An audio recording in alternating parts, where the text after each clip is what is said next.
Está no ar o Produtor Quer Saber, que hoje fala do cenário político e econômico internacional e também aqui dentro do Brasil. Para falar sobre o tema, o nosso convidado de hoje é o Fernando Sampaio, economista, sócio-diretor da LCA Consultores em São Paulo. Fernando, muito obrigado por ter aceitado o nosso convite. Obrigado pelo convite. Fernando, a gente começa falando de crise, né? Que é um assunto que está em alta não só na mídia, como também dentro da população, né? As economias estão se afastando desse quadro de crise?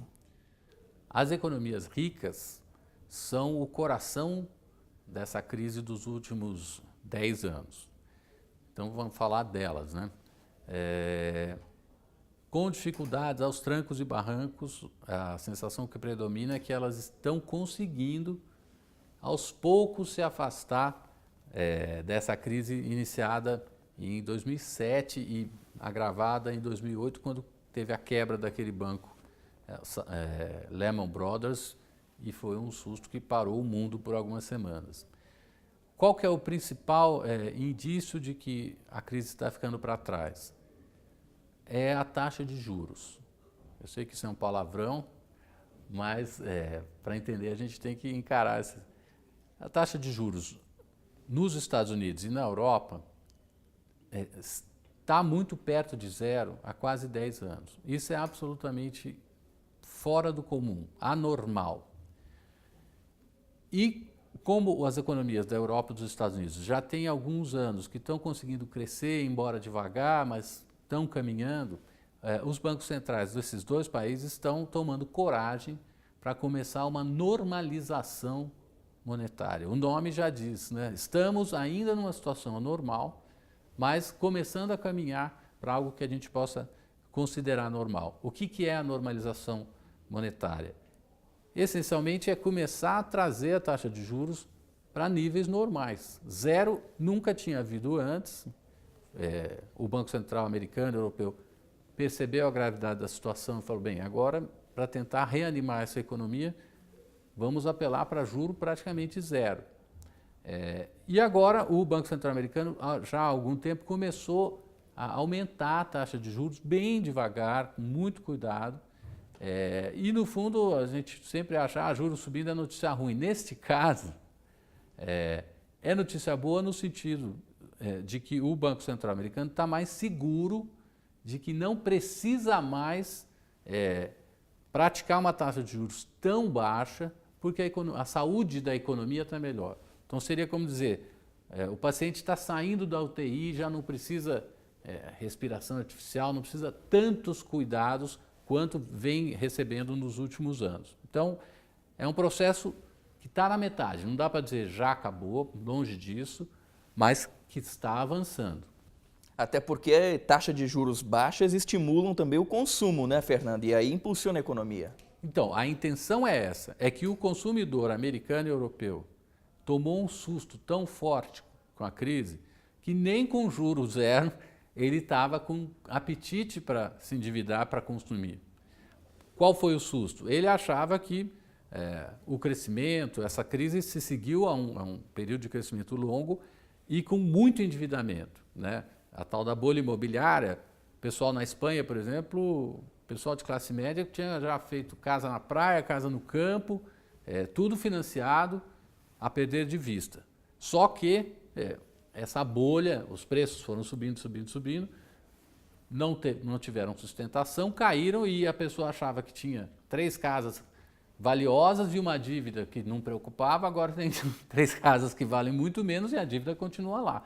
Por isso que o juro zero foi necessário para dizer para o consumidor, olha, não se tranque em casa, continue a consumir pelo menos o básico, porque vamos facilitar ao máximo para evitar que esse pânico jogasse a economia numa situação como é a do Japão. O Japão tem juros zero há mais de 20 anos. Não conseguiu sair desse quadro de consumidor extremamente assustado, extremamente cauteloso. Será que não faz parte da cultura do japonês também ele economizar um pouco mais, reter um pouco mais do dinheiro, Fernando?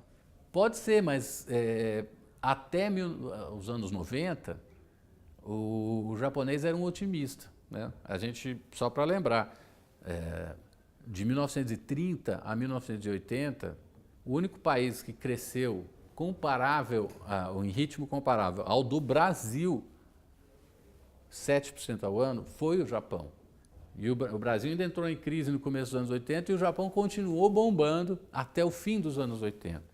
Então, o consumidor japonês era um otimista. Ele nunca ficava desempregado, ele sempre ia subindo na escala da empresa, subindo, aumentando o salário. Então, o sistema de previdência japonês era muito fraco, mas ele não era um obcecado com poupar, porque quem sabe um dia.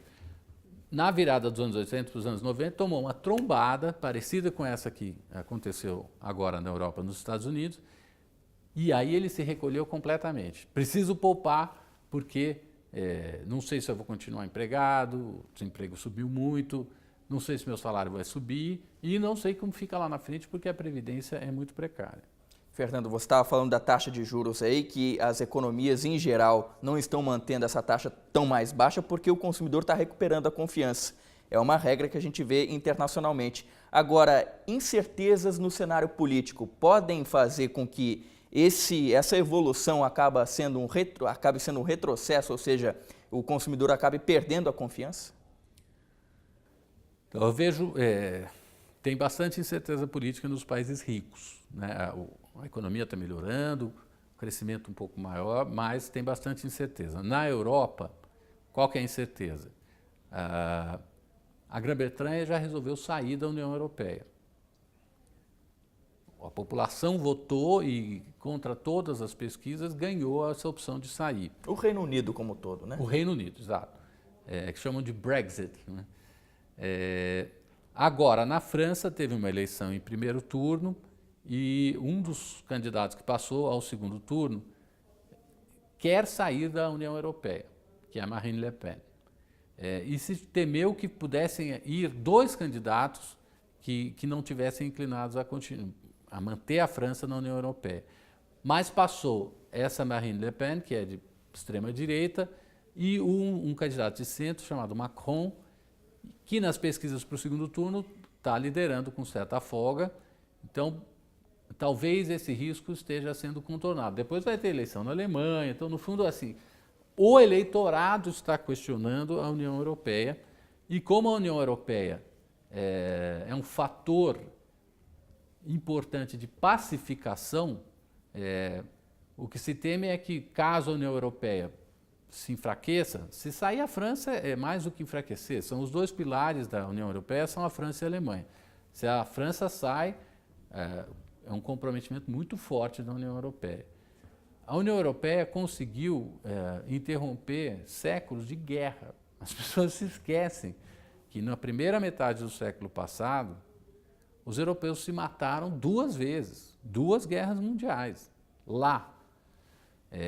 Depois, em poucos anos, quem estava se matando, sentar para conversar e trabalhar junto e fazer negócio, parará, a gente começa a dar isso meio de barato, mas a Segunda Guerra Mundial tem 70 anos. Os avós dos líderes atuais estavam lá, guerreando literalmente. Então, eu veria o fim da União Europeia como um fator de instabilidade geopolítica importante. Mas eu não acho que é o que vai acontecer. Pelo menos por enquanto, acho que a União Europeia se mantém de pé.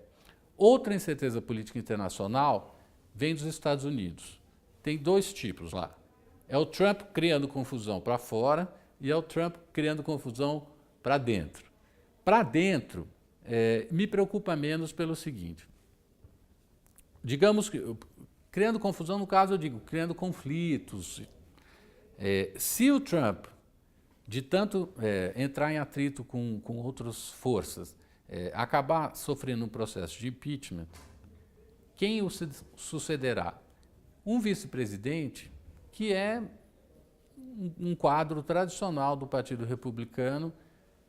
Então, digamos, seria até um presidente muito mais previsível e palatável para o sistema do que é o Trump. Então, no caso da incerteza doméstica, não me preocupa tanto.